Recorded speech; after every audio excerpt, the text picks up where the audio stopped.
Paz, amados, queridos, se assentem, por favor.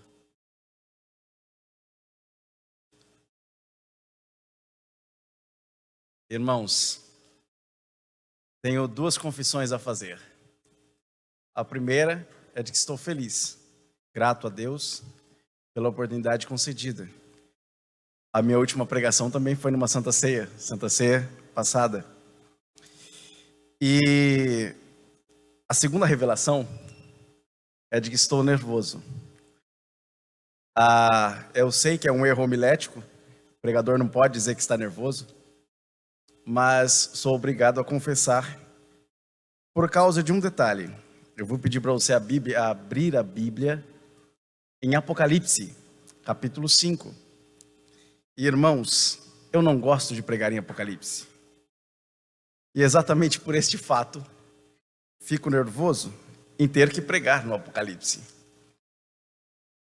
Estava confessando ali ao pastor Carlinhos exatamente esta métrica. Tive uma briga com Deus agora à tarde, tentando negociar essa pregação, falando: Senhor, eu prego tal sermão, o que o senhor acha? Não. Tal outro, não. Tá bom, eu faço aquele sermão assim, não. Pô, Jesus, Apocalipse mesmo, Jesus? É Apocalipse, meu filho. Então tá bom, Apocalipse. Eu sempre, quando tenho uma dúvida do Apocalipse, tenho bons materiais para recorrer. Tem o pastor Damásio aqui do meu lado, tem o pastor Gilberto do outro. Então nem me preocupo muito com o Apocalipse. E ter que conversar com os irmãos sobre texto de Apocalipse 5 me deixou um pouquinho temeroso. Mas Deus falou comigo em minha casa. Deus tocou meu coração nesse texto. E se o meu coração foi tocado, eu creio que o seu também será. Então abra aí, Apocalipse capítulo 5. Seremos breve.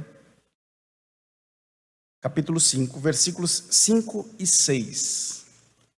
Apocalipse, capítulo 5, versículos 5 e 6. Diz assim a palavra do Senhor: E um dos anciãos me disse: Não chores. Eis que o leão da tribo de Judá, a raiz de Davi, prevaleceu para abrir o livro e romper os 7 selos. E eu olhei, e eis que estava no meio do trono e dos 4 animais, e no meio dos anciãos, um cordeiro em pé, como se tivesse sido morto, tendo 7 chifres e 7 olhos, que são 7 Espíritos de Deus, enviados a toda a terra. Irmãos, este texto tem um contexto. E eu quero transportar os irmãos para o primeiro século da era cristã. Ano de 96 depois de Cristo. João, o último apóstolo vivo do Senhor, está em Éfeso, velhinho, provavelmente lá pelos seus 75 a 80 anos de idade. E entra neste tempo uma perseguição, na verdade, uma perseguição que já vinha acontecendo desde Nero, no ano 64, mas que foi acrescida com os imperadores posteriores.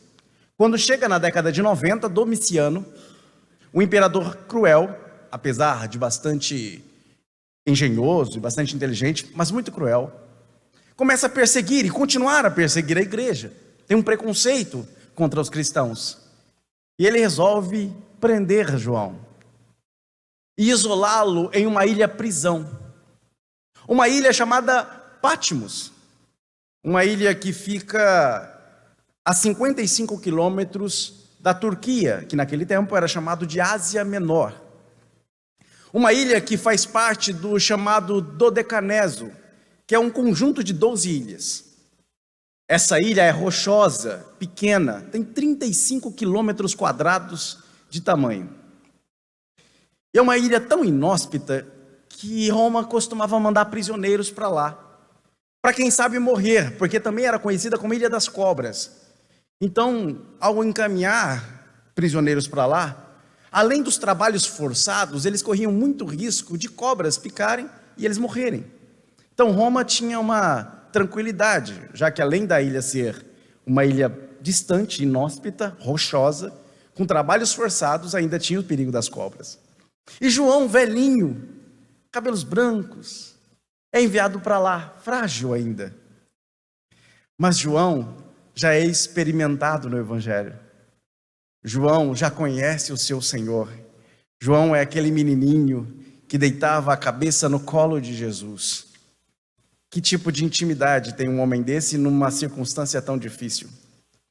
Há alguns anos antes, o próprio Domiciano tinha pego João, colocado ele numa grande lata, um grande vaso fervente de óleo. Dito: João, nega João. Ele diz: não nego. Até agora o meu Senhor me fez bem, por que negaria ele agora? Coloca-se João na tina de óleo fervente, tira-se João, e nem um fio de cabelo de João está queimado. A multidão grita: morte aos ateus, morte aos ateus, morte aos ateus. Porque pelo fato dos cristãos acreditarem em apenas um Deus, eles eram considerados ateus. E mergulha-se João de novo, e quando se puxa João, João está ileso. Domiciano não pode matá-lo ali, porque aquilo surpreende. Algumas pessoas dizem: só pode Deus proteger um homem assim. Então Domiciano manda João para a ilha de Pátimos. E lá na ilha de Pátimos, Deus presenteia João e dá a ele uma grande revelação, a revelação do Apocalipse. Quando a gente chega neste texto, no capítulo 5, João está chorando. Por que João está chorando? João está chorando porque foi apresentado um grande livro contendo os segredos de Deus, mas não tem ninguém digno de abrir este livro. E aí ele começa a chorar. E o mais bonito é que alguém chega para ele e diz: João, não chora. E quando diz para ele assim: João, não chora, talvez João tivesse começado a lembrar de que já tinha ouvido aquela frase. Quando ele andava com Jesus, Jesus parou um cortejo fúnebre, porque se compadeceu de uma viúva, a viúva de Naim, e disse para ela: não chora. Então João lembra que está sendo dito para ele aquilo que ele tanto ouviu, próximo a Jesus, Jesus dizendo: não chora.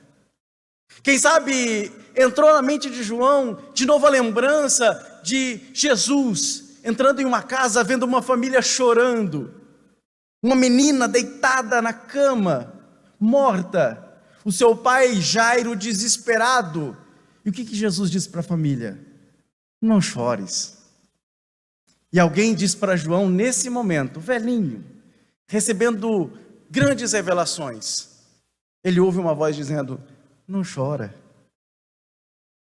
A gente tem a mania, irmãos, de se desesperar por causa das circunstâncias.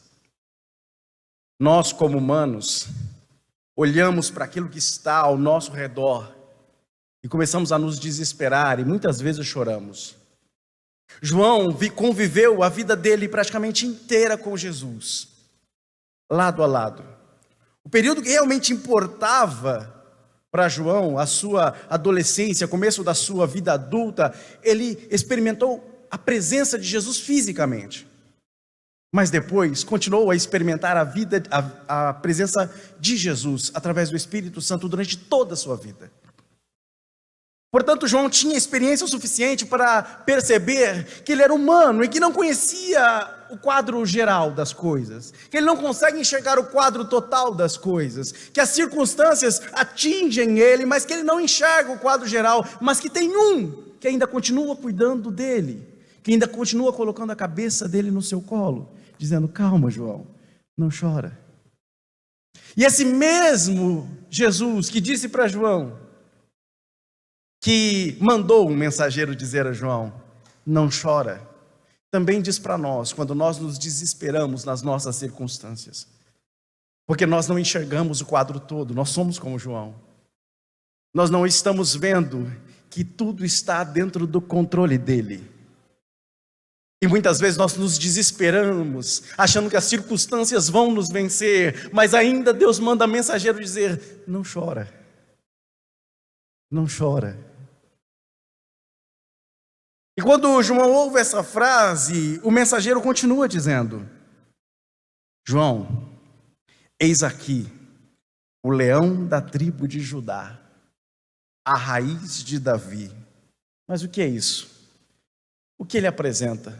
Por que ele cita esse título? Esse mensageiro, ao chamar, ora, eis aqui o leão da tribo de Judá, está remetendo a uma bênção de Jacó aos seus filhos, em Gênesis, capítulo 49, 9. Em que Jacó chama Judá, seu filho, e diz: Judá é o leãozinho, mas o cetro, o reinado, nunca se afastará da sua tribo.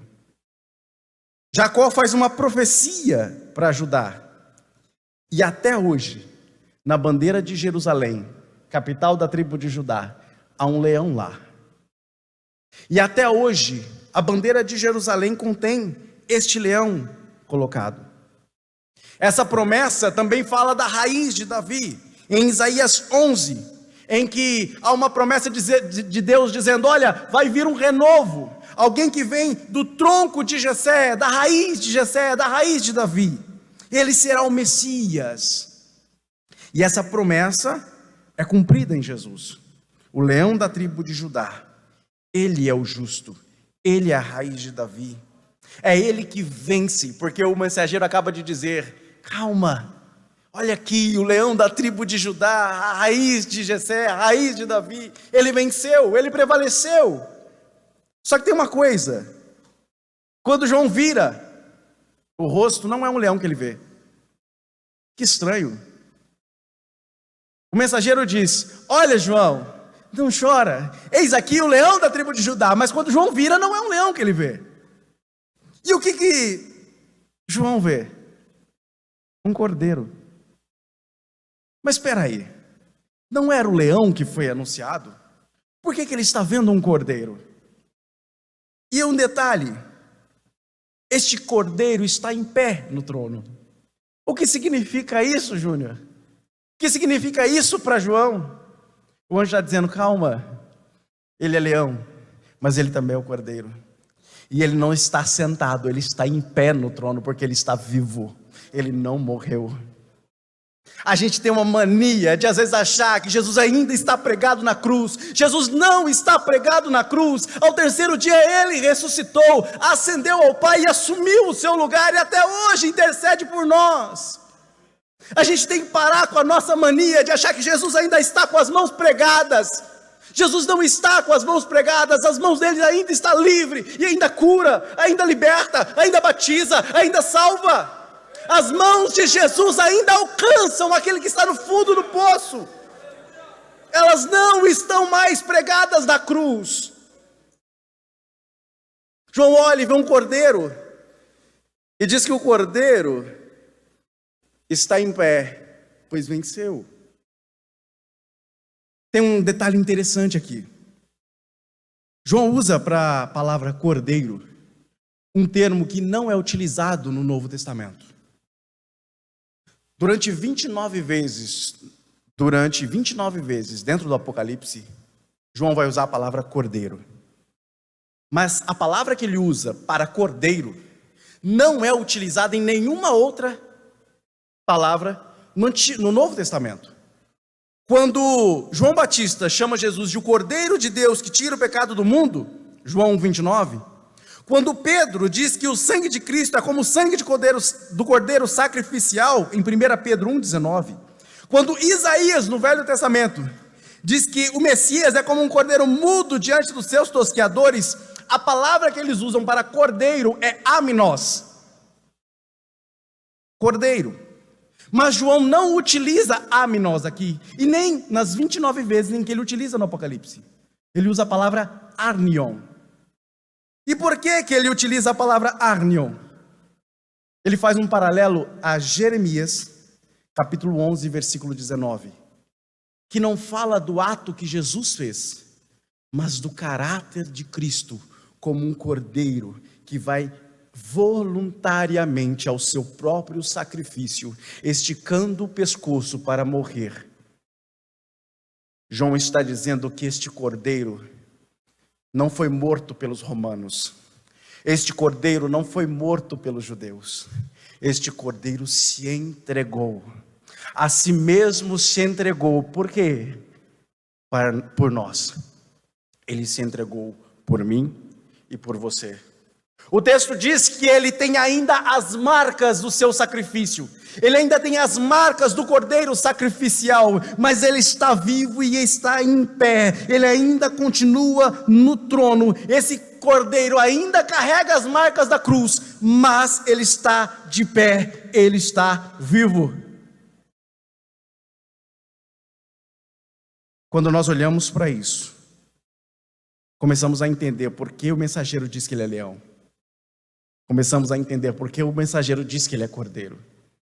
Nessa hora, ao olhar para aquele cordeiro vivo em pé, talvez João tivesse concordado com Paulo, em 1 Coríntios capítulo 15, versículo 55. Onde está, ó morte, a tua vitória? Onde está, ó morte, o teu aguilhão? Você não foi capaz de segurar o meu Cristo, ele ainda está em pé no trono. Você entendeu? Tem horas em que a gente olha para o trono e acha que está vazio. Tem horas que a gente dobra o nosso joelho e tem dificuldades para orar. Tem horas em que a gente tem dificuldade para dizer aquilo que a gente está sentindo para Deus. Mas tenha uma certeza nesta noite: o trono não está vazio. O cordeiro não está morto. Ele está em pé e vivo, a morte não pôde contê-lo. E é por isso que nós lembramos a você aquilo que foi dito a João: não chora, não chora, eis o leão da tribo de Judá, eis o Cordeiro de Deus. E essa cena em que o Cordeiro está no centro da cena, em que ele aparece vencedor, é o ápice, o final de uma grande história. É exatamente quando o filme começa contando o final, e depois tem que fazer você voltar lá para o começo, para você entender por que a gente chegou nesse ponto. Essa história começa em Gênesis 3, uma grande história. Pastor Bernard Shaw diz que a humanidade pode ser dividida entre antes de Gênesis 3 e depois de Gênesis 3. Gênesis 3 é uma história de uma aliança que se quebra, de um compromisso que se desliga, e de consequências que são atribuídas ao homem, à mulher e a uma serpente. É a história de um jardim que foi lacrado, em que os seus componentes foram expulsos, em que sua entrada foi proibida. Um jardim que nós perdemos, um jardim que não mais temos acesso, ou não mais tínhamos acesso. Adão pecou e nós pecamos com ele. Todos nós fomos expulsos em Adão da presença de Deus. Todos nós em Adão fomos destituídos da glória de Deus. E o nosso destino e a nossa consequência foi a mesma de Adão: morte.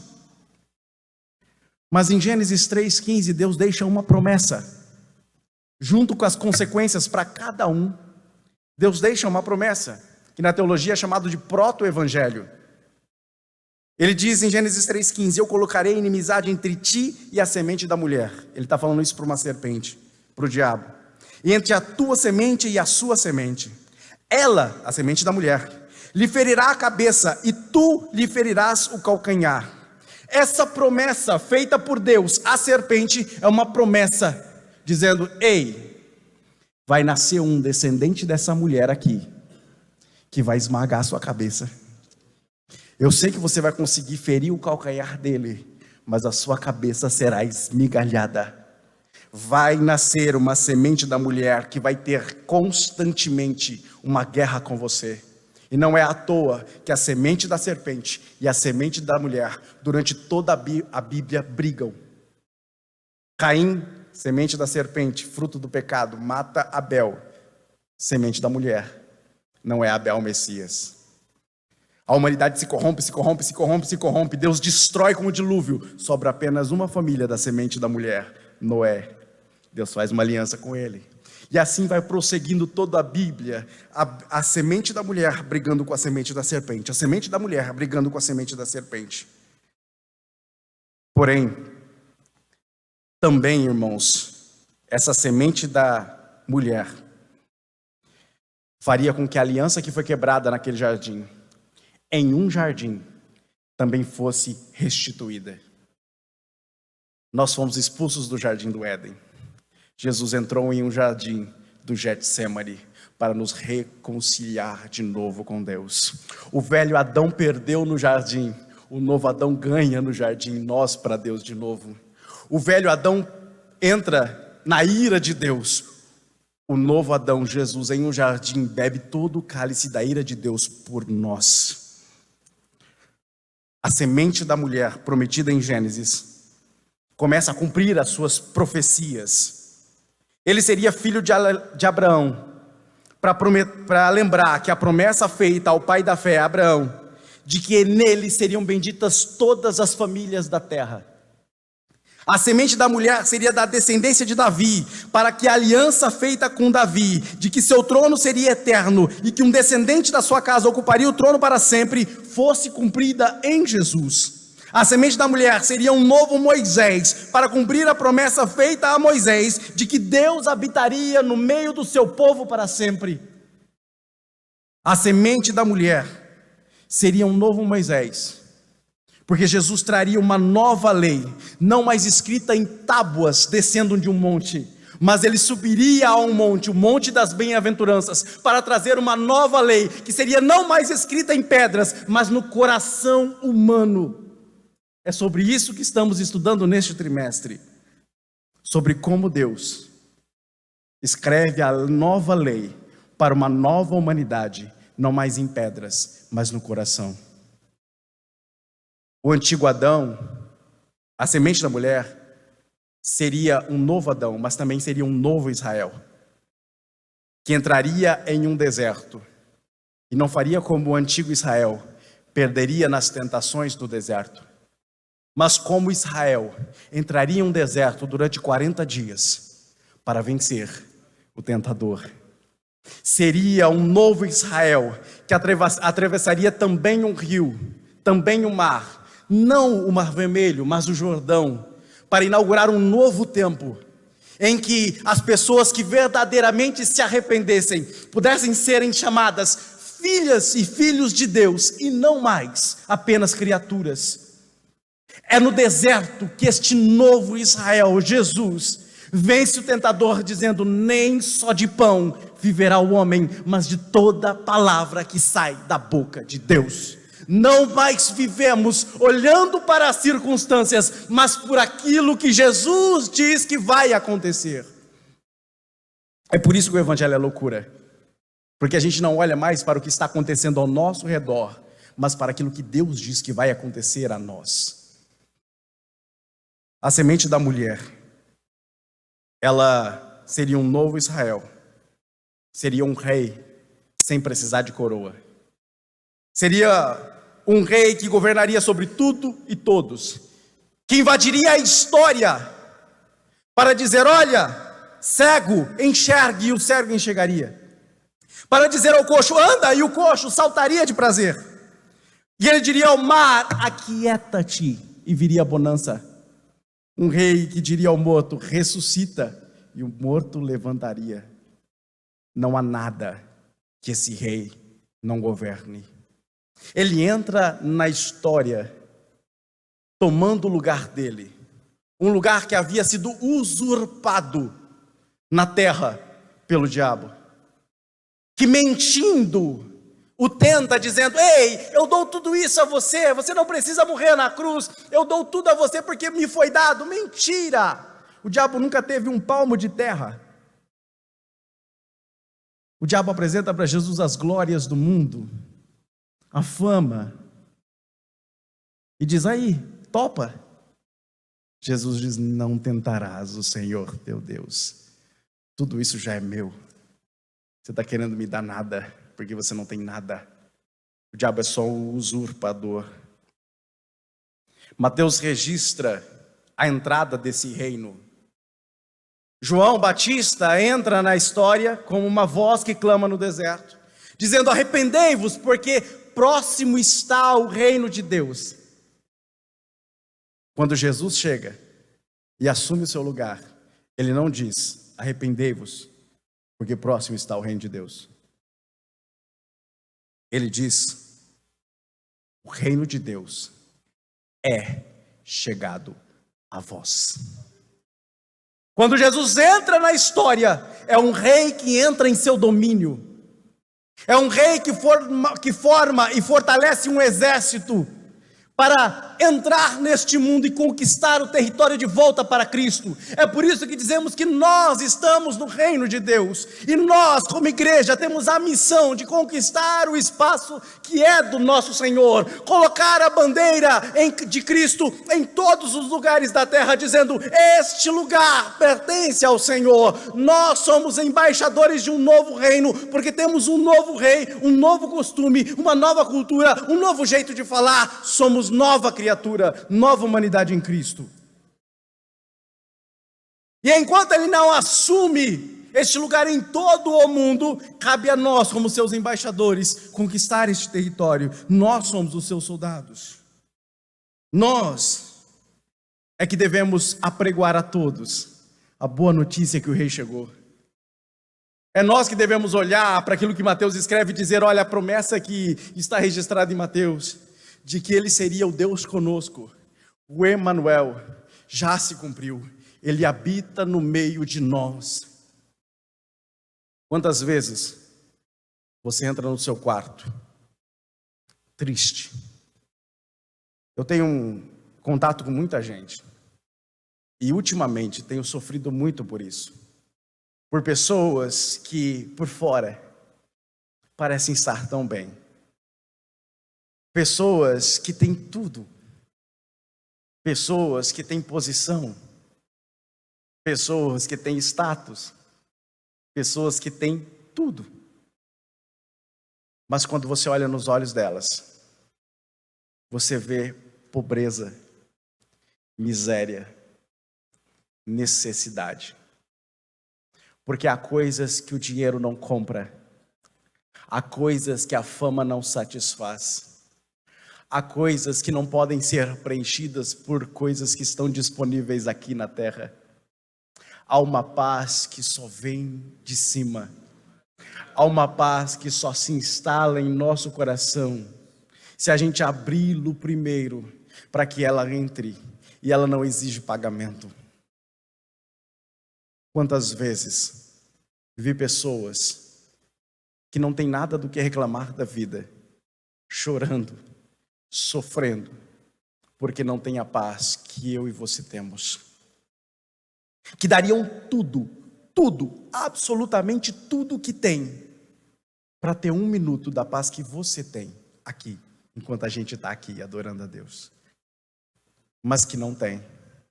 Quantas pessoas lá fora, neste exato momento, estão rastejando, tentando alcançar um segundo da paz que você está experimentando agora. E por que você experimenta essa paz? Porque você está como João, na ilha de Patmos, rochosa, ameaçado por serpentes, velhinho, colocado para trabalhos forçados, mas tendo revelações do céu. Nós somos o único povo na terra que pode instantaneamente entrar com ousadia direto na sala do trono, a apenas uma distância do joelho ao chão. Você já entendeu o privilégio que é isso? Enquanto pessoas precisam cumprir imensos protocolos para chegar, talvez, ao presidente de um país, nós podemos ter acesso direto ao Rei do Universo, na distância do joelho ao chão. E não importa o lugar em que você estiver, não importa o jeito que você estiver, não importa o quão difícil esteja a situação, quando você dobrar o seu joelho ao chão, a porta estará aberta para te atender, e a voz ainda estará dizendo: não chora, não chora. Eis aqui o leão da tribo de Judá, o Cordeiro de Deus. Cristo consola João com essa visão. Fico pensando o quanto João tem saudosismo nas suas memórias. Eu fico pensando nele velhinho, naquela cela ou naquela caverna, naquele lugar, olhando para trás e percebendo nestas visões o quanto este cordeiro é poderoso. E talvez ele tenha lembrado de Mateus 28:18, Jesus dizendo: todo poder me é dado nos céus e na terra. Talvez nessa hora João tenha lembrado a continuação desse versículo de Mateus 28:18, em que ele diz: ide, portanto, e fazei discípulos de todas as nações, batizando-as em nome do Pai, do Filho e do Espírito Santo. Deus, ao assumir todo o poder, também nos dá uma missão. Deus, ao assumir o seu trono, também nos dá uma ordem. Deus, ao assumir o seu lugar, também nos chama a fazer alguma coisa. Ele não vai te deixar quieto. Aceitar Jesus como Senhor e Salvador é aceitar também uma missão, automaticamente. Muitas vezes nós queremos ficar em berços esplêndidos, logo depois que aceitamos Jesus, dizendo: Senhor, agora te aceitei, quero paz, muita paz, prosperidade, bênçãos do céu. Jesus disse: não foi isso que eu prometi. Eu prometi que o poder é meu, o controle é meu, o cuidado é meu e a missão é tua. Jesus nos deu algo a fazer. Isso começa com uma transformação em você. Aceitar Jesus como Senhor em sua vida é uma responsabilidade além de uma dádiva. João, quando assumiu e aceitou sair da sua empresa, abandonar a carreira de pescador bem-sucedida que ele tinha, para ir seguir um homem no deserto que não tinha nem onde colocar a cabeça para dormir, ele estava assumindo uma missão. Mas no ano 96 depois de Cristo, com quase 80 anos de idade, talvez ali seus 65 de evangelho, João ainda diz: valeu a pena. Estou vendo um cordeiro vivo no trono.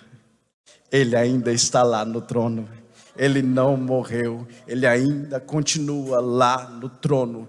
João está vendo o final da nossa história. Nós ainda estamos vivendo essa história. João está vendo uma visão do fim. E nós ainda estamos caminhando para isso. Lá no fim, o cordeiro ainda está vivo. Então imagina agora, no presente.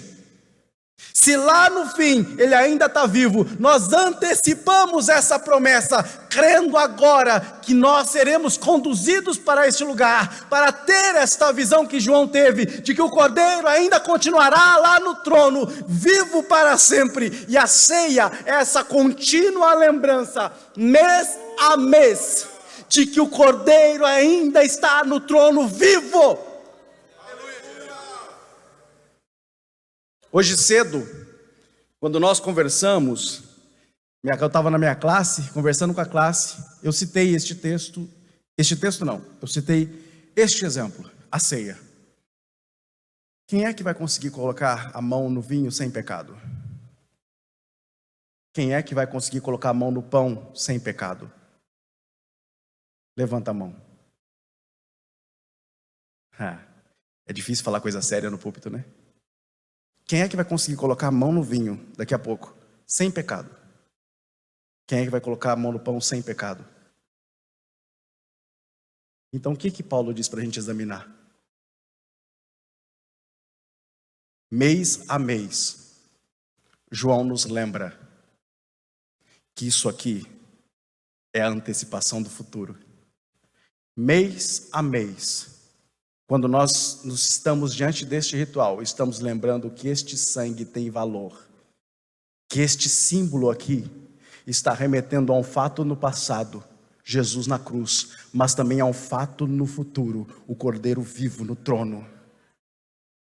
Você nunca conseguirá colocar a mão ali sem pecado, não é pelo seu pecado, é por aquilo que Ele fez, é a lembrança daquilo que Ele fez.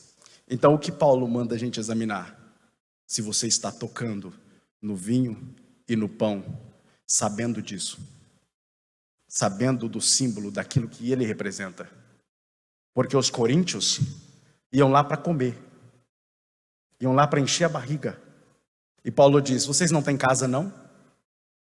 Se você sentir fome, cada um come em casa. Agora um come mais, o outro come menos. A ceia do Senhor, que era para lembrar de um fato no passado e um fato no futuro, agora vira comilança, boca livre? Não. A ceia tem uma representação. É o Cordeiro de Deus que foi morto, mas que está vivo, e está vivo para sempre, que reina e que é rei, e que continua reinando, e está reinando agora, e vai reinar no futuro, e vai reinar para sempre. Então, ao colocar a mão, examina se você está fazendo isso de modo automático, se você está fazendo por um mero ritual, se você está fazendo só porque é Santa Ceia, se você está fazendo só porque é domingo. Se você toca neste pão, ou toca neste vinho, como se estivesse tocando qualquer coisa, cuidado, você está fazendo roleta russa com a sua alma. Mas se você lembra que este vinho é símbolo de um sangue puro, vertido na cruz, se você lembra que este pão é símbolo de um corpo que foi surrado no seu lugar, que tomou a ira de Deus no seu lugar, que morreu no seu lugar, mas que ressuscitou para que você também ressuscitasse com Ele, e para que você não fosse condenado com o mundo. Se você lembrar disso, ao tocar no vinho, ao tocar no pão, a sua ceia é diferente. O seu culto é diferente, a sua semana é diferente, o seu mês é diferente, e você vai ansiar para a próxima vez em que puder lembrar: Jesus, finalmente, um dia, não mais cearemos aqui, mas a mesa que está preparada para nós, Ele enxugará dos meus olhos toda a lágrima, assim como enxugou a lágrima de João, e eu poderei uma vez mais cear, e não mais como símbolo, mas na realidade, lá no céu com Ele. Essa é a promessa. É isso que João recebeu, e é isso que nós recebemos esta noite.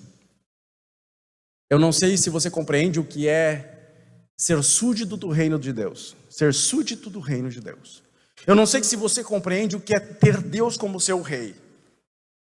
Porque tem gente que diz que Jesus é seu Senhor, que diz que Jesus o salvou, mas que não aceita o governo de Jesus em sua vida. Tem gente que ainda tem dificuldade de acreditar que Ele é dono de cada palmo e centímetro da sua vida.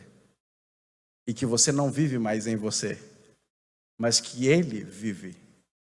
Você vive enquanto Ele vive. E é por isso que você é eterno, porque Ele é eterno. Se a gente compreende que a gente só vive porque Ele vive, a gente entende o valor disso daqui. Porque o nosso destino traçado lá no Éden era de morte, mas o nosso destino resgatado na cruz é vida, e vida em abundância. Queridos, vamos nos colocar de pé. Não estou dizendo que a vida é fácil. Não estou dizendo que a vida com Jesus é um mar de rosas. Na verdade, eu brinco bastante lá em casa que a vida com Jesus é um mar de rosas, desde que você inclua os espinhos. A vida com Jesus é difícil. Mas eu queria desafiar você a ter uma vida com Jesus. Nós falamos de um homem hoje que passou a vida inteira dele com Jesus, e que até no final, sofrendo, não negou e se regozijou com aquilo que viu. Eu queria desafiar você, crente e não crente, a ter Deus, Jesus, como seu rei. Mas não é da boca para fora, é dizendo literalmente para Ele: governa tudo, para que quando eu tenha medo, é o Senhor quem decida, para quando eu tiver dúvida, eu entregar na tua mão, para quando a doença bater, eu disser: seja feita a tua vontade. Quando o desespero tomar conta, eu dobrar meu joelho e dizer: consola-me. Quando a lágrima descer, eu dizer: Senhor, enxuga. Isso não é fácil. Não é hoje uma fórmula mágica. Pronto, vai acontecer agora e pronto para sempre, não.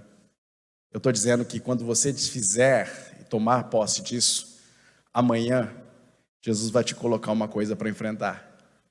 mas você não estará sozinho para enfrentar essa coisa. Deus te dará uma missão, porque Ele está no controle, Ele está no poder, então Ele te dá uma missão. Você vai efetuar, porque Ele vai estar com você. Se você quer topar este desafio, que é para crente e para não crente, eu queria que você se manifestasse. Todo mundo fecha os seus olhos. Isso não é um apelo banal, tá? Pela minha vida, pela minha alma, eu digo para você, não é um apelo banal. Não é um apelo qualquer. Eu estou dizendo para você, assuma Jesus como rei em sua vida. Isso não vai ser fácil, mas garanto para você que vai valer a pena. Se você não é crente e deseja que Jesus assuma o controle da sua vida, levanta sua mão agora, está todo mundo de olho fechado. Aleluia. Se você é crente e quer que Jesus assuma o controle da sua vida, levanta a mão agora, está todo mundo de olho fechado. Aleluia, Jesus. Glória a Deus. Você tomou uma decisão, não tomou? Agora fecha o teu olho e vamos dizer para Deus, Senhor, eu tomei uma decisão. Agora, Senhor, governa a minha vida, cada minuto do meu dia, em nome de Jesus. Vamos orar. Senhor nosso Deus, Senhor, primeiro eu quero te agradecer por aqueles, Senhor, não crentes, que agora levantaram a mão e disseram a Ti, Senhor, eu quero que o Senhor reine sobre mim. Senhor, eu quero te agradecer também por aqueles agora crentes, que muitas vezes talvez oscilavam, Senhor, e tivessem dificuldade de colocar tudo nas Tuas mãos, mas eles sabem que o Senhor está no trono. Senhor, eles Te conhecem.